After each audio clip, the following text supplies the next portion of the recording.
Le vrai souci, c'est le comportement de Kylian Mbappé, encore une fois. Quand tu as le brassard en équipe de France, tu sais ce que ça représente quand même. Et il en a fait des belles pour l'avoir, ce brassard. Donc, il n'y a pas de problème. Mais derrière, tu dois assumer. Et en fait, c'est les gens qui, quand on tient ce discours-là, qui disent oh, « mais lâchez-le, Mbappé, il fait ce qu'il veut ». Non, en fait, il ne fait pas ce qu'il veut. Parce que déjà, tu es avec le maillot de la sélection. Tu représentes ton pays. Donc, il l'a représenté très bien depuis ses débuts en 2017, 2018. Ouais. Très bien, il n'y a pas de souci. Mais c'est pas parce que tu l'as représenté formidablement bien sur les premières années que tu te dois de faire ce que tu as envie parce que tu es capitaine de ce groupe.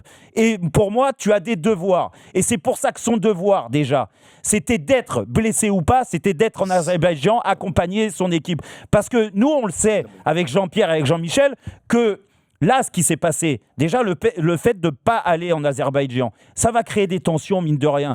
Ça, c'est les gens qui n'ont pas été dans un vestiaire, ils ne peuvent pas comprendre. C'est un problème d'ego. Alors, je ne dis pas qu'il y a des égos surdimensionnés chez tout le monde, mais c'est un problème d'ego. Et quand tu fais ça, tu sais qu'à un moment ou à un autre, quand ça va être difficile, parce qu'il y a des matchs qui vont être difficiles, eh ben, qu'est-ce qu'on va reprocher à Kylian Mbappé ? Mais écoute, toi, tu vas donner la parole, tu vas donner des leçons, alors qu'il y a quelques mois et il y a un an, t'as fait l'inverse contre le groupe, t'as pensé qu'à ta tronche. Exactement. Et c'est ça le problème.